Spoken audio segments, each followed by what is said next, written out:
नमस्कार, स्वागत है आपका। आप देख रहे हैं द न्यूज और मैं रानी गुप्ता आपके साथ। इस वक्त की बड़ी खबर सामने आ रही है। आपको बता दें, दरअसल लगातार देखने को मिल रहा है कि जिस तरीके से विपक्षी सांसदों का निलंबन सदन से हुआ है, इसको लेकर के विपक्ष में लगातार बौखलाहट देखने को मिल रही है। आज विपक्ष के इन तमाम सांसदों ने संसद भवन में पैदल मार्च निकाला और यहां पर वो लगातार ये कह रहे थे कि जिस तरीके से सांसदों का निलंबन किया गया है, ये पूरी तरीके से असंवैधानिक है। बता दें कि संसद के शीतकालीन सत्र के 14वें दिन लोकसभा में विपक्षी सांसदों ने जमकर हंगामा किया। सत्र से निलंबन के खिलाफ संसद भवन से विजय चौक तक विरोध मार्च निकाला गया। कांग्रेस अध्यक्ष मल्लिकार्जुन खड़गे ने इस मार्च का नेतृत्व भी किया। बता दें कि इस दौरान हाथों में तख्तियां लिए विपक्षी सांसदों ने जमकर नारेबाजी की, जिस पर लिखा था लोकतंत्र बचाओ। इस बीच कांग्रेस की जो पूर्व अध्यक्ष है सोनिया गांधी, वो भी सदन में पहुंचकर विरोध प्रदर्शन में शामिल हुई। वहीं विपक्षी सांसदों ने सत्तारूढ़ बीजेपी पर लोकतंत्र में विश्वास न रखने का आरोप लगाते हुए अपने निलंबन को असंवैधानिक करार दिया है। बता दें, दरअसल कांग्रेस अध्यक्ष मल्लिकार्जुन खड़गे ने कहा कि पीएम मोदी सदन में बात नहीं करते हैं। बता दें कि आज राज्यसभा में 3 नए क्रिमिनल लॉ बिल भी पेश किए जाने हैं। गृह मंत्री अमित शाह भी सदन पहुंच चुके हैं। वहीं लोकसभा से ये बिल बुधवार को ही पास हो गए थे। इस बीच संसद की सुरक्षा में चूक मामले को लेकर के लगातार विपक्ष जो है वो हमलावर है। बार बार प्रधानमंत्री नरेंद्र मोदी और गृह मंत्री अमित शाह के बयान की मांग कर रही है। आपको बता दें, दरअसल जिस तरीके से आज लोकसभा की जो कार्रवाई चल रही है, इसको लेकर के खबर यह भी सामने आ रही है कि आज से लोकसभा की कार्रवाई जो है वो अनिश्चितकालीन के लिए स्थगित की जा सकती है। शाम 4 बजे के बाद इसको लेकर के चीजें क्लियर हो जाएंगी। कहा जा रहा है कि आज ही सत्र का आखिरी दिन भी है। दरअसल इस पूरे मामले को लेकर के विपक्षी सांसदों ने अपना बयान दिया है और लगातार वो मोदी सरकार पर हमलावर नजर आ रहे हैं। फिर चाहे वो कांग्रेस के अध्यक्ष मल्लिकार्जुन खड़गे हों, शशि थरूर हों या फिर संजय राउत और शरद पवार, इन तमाम नेताओं ने इस मार्च में शिरकत की, ये शामिल हुए और इस दौरान उन्होंने इस सस्पेंशन को पूरी तरीके से असंवैधानिक बताया। बता दें कि राज्यसभा में नेता विपक्ष मल्लिकार्जुन खड़गे ने कहा कि लोकतंत्र और जनता के लिए बोलना हमारा अधिकार है। हम चाहते हैं संसद सुरक्षा उल्लंघन मामले में गृह मंत्री अमित शाह और प्रधानमंत्री नरेंद्र मोदी कुछ बात करें, लेकिन प्रधानमंत्री नहीं चाहते कि संसद चले। यह सदन की कार्यप्रणाली का उल्लंघन है। साथ ही उन्होंने कहा कि हम लगातार लोकसभा और राज्यसभा अध्यक्षों से अनुरोध कर रहे हैं कि हमें बोलने की अनुमति दी जाए, लेकिन बीजेपी के सदस्य चिल्लाकर सदन की कार्रवाई बाधित करते हैं। सुनिए मल्लिकार्जुन खड़गे इस मामले में क्या कह रहे हैं। आज हम जो ये प्रोटेस्ट कर रहे हैं, ये प्रोटेस्ट सरकार के खिलाफ ये आंदोलन है। सरकार ये नहीं चाहती, मोदी जी ये नहीं चाहते और सदन के मुखिया है वो भी नहीं चाहते कि सदन चले। लेकिन मैं माफी चाहता हूं कि जो चेयरमैन साहब ने एक मुद्दा उठाकर हम सारे संसद को उन्होंने एक तरीके से जातिवाद पर लाया है। अरे हम डेमोक्रेसी में बात करना हमारा हक है। हम चुने हुए सदस्य हैं और लोगों के भावना को पार्लियामेंट में बताना पार्लियामेंट मेंबर्स का कर्तव्य होता है, वो हम कर रहे थे। लेकिन यहाँ पर जो घटना घटी लोकसभा में, वही मुद्दे पर लोकसभा और राज्यसभा में हम ये उठाना चाहते थे कि क्या सिक्योरिटी ब्रीच कैसा हुआ, कौन उसके लिए रिस्पॉन्सिबल है और क्यों ऐसा हुआ, इसके बारे में आप सदन को बताइए। और सदन तो ये देश का बहुत बड़ा पंचायत है। अगर आप सदन में नहीं बोलेंगे तो कहाँ बोलेंगे? ये दुर्दैव है कि शाह साहब भी वहां पर नहीं आए हाउस में और प्रधानमंत्री नहीं आए।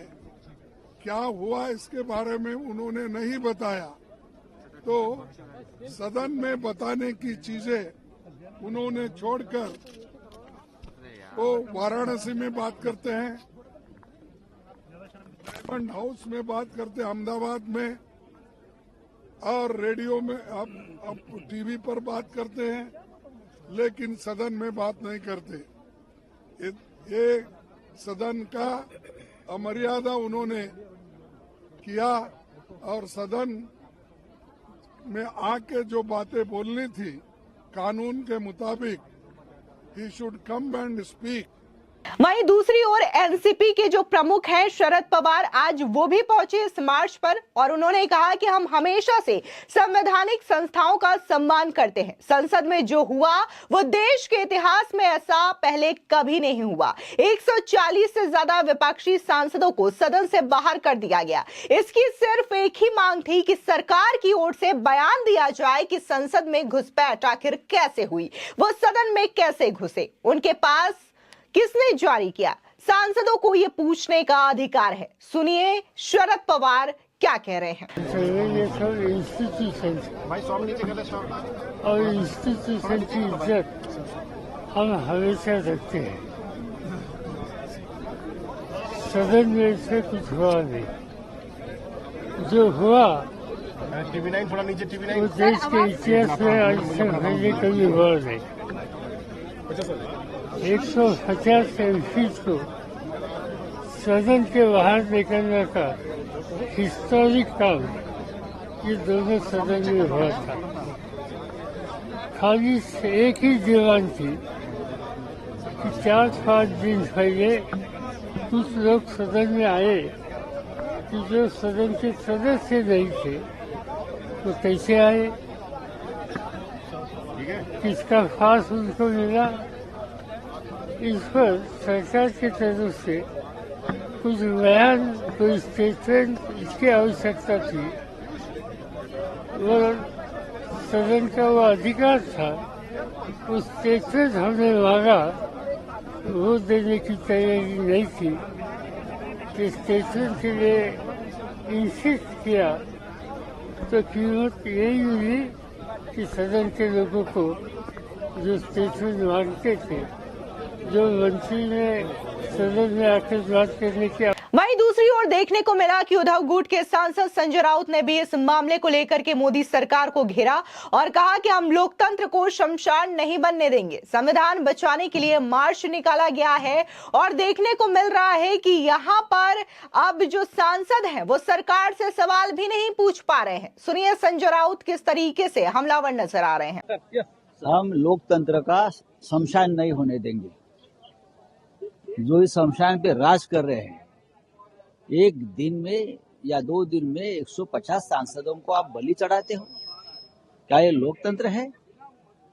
हम संविधान बचाने के लिए ये मार्च निकाल रहे हैं और जो संविधान के चौकीदार है वही चोरी में शामिल है। वहीं आपको बता दें कि कांग्रेस के सांसद शशि थरूर भी इस मार्च में शामिल हुए और उन्होंने कहा कि संसदीय लोकतंत्र में हम ऐसी स्थिति देख रहे हैं जिसमें सरकार, जिसकी जिम्मेदारी संसद चलाने की है, अपनी जिम्मेदारी को गंभीरता से नहीं ले रही है। सरकार ने जो किया वो अस्वीकार्य था और उन्होंने संसदीय लोकतंत्र की परंपराओं का सम्मान नहीं किया। जब सांसदों ने गृह मंत्री की उपस्थिति और मुद्दे पर चर्चा की मांग की तो उन्हें संसद से निलंबित कर दिया गया।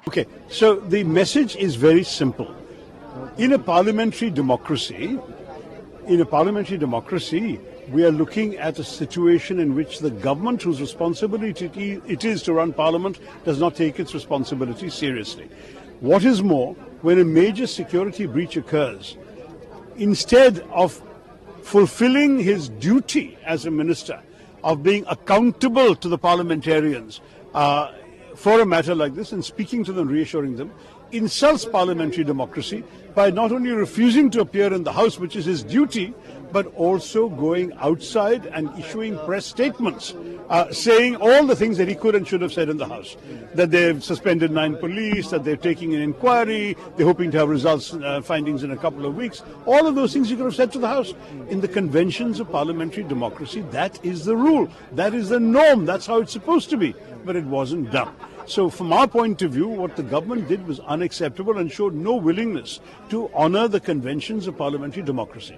Secondly, not only did they do that, and have not failed to do that, but when parliamentarians demanded the presence of the Home Minister and a discussion on the issue, even a brief discussion, they were instead suspended from Parliament.